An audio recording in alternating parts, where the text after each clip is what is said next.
बिल्कुल, जैसा कि इस वक्त हम मौजूद हैं सेवन शरीफ के यूनियन काउंसिल जाफराबाद के गांव इब्राहिम रोदरानी में, जहां पर इस वक्त जो है यहाँ के मकामी अफराद अपनी ज़रूरी ज़मीन के कब्जे के खिलाफ सरापा एहतजाज हैं। इसी हवाले से यहाँ पर मौजूद इन मुजाहिरीन से भी बातचीत करेंगे। चाचा, क्या मसला है? मसलो आहे असांजी ज़री ज़मीन आहे, सर्वी ज़मीन आहे 18 एकड़ 35 गुंठा। इब्राहिम मुंहिंजो नालो आहे, मियाँ बिश्कई उमिरि वारा।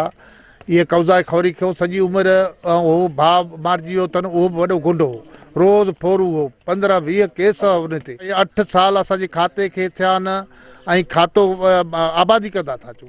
कंहिं साल सिरें, कंहिं साल कणिक, कंहिं साल जांबो, कंहिं साल पोइ जव, कहिड़ी बि फसल कयो। हींअर बि मुंहिंजा देरा आहिनि ऐं उते बनी आहे। हम मुतालबा यही करते हैं तो बराए मेहरबानी बला ऑफिसरों को बोलते हैं, सैयद मुराद अली शाह, सीएम सिंध, डीसी साहब जामशोरो, एसएसपी जामशोरो से मुतालबा करते हैं तो ये हमारा ज़री ज़मीन है, उधर आ जाए, देखे, भली नोटिस ले।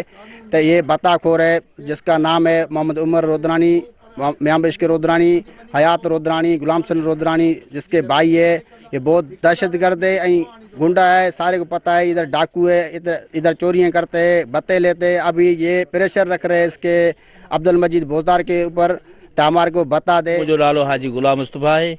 असां सब वस वारनि ऑफिसरनि ऐं आला अमलदारनि खां इहो मुतालबो था कयूं, साईं मुराद शाह खां ऐं MNA सिकंदर राहपोटे साहब खां ऐं DC जामशोरे खां त हीअ असांजी ज़रई ज़मीन जेका आहे खाते जी ज़मीन आहे, जंहिंजे मथो अनासिर माण्हुनि जो गाज़ो दावा ॼाणायो आहे त भई हीअ ज़मीन असांजो आहे ऐं मिटी जे लाइ असां ॾिनो आहे ठेकेदार अब्दुल मजीद बोजदार खे, जंहिंखे हुननि रोकियो आहे त भई मिटी न खण, सिर्फ़ु भत्ताखोरी जे लाइ जेको आहे जीअं असांखे 2-3 लख ॾिए जेको आहे पोइ भली मिटी खणे।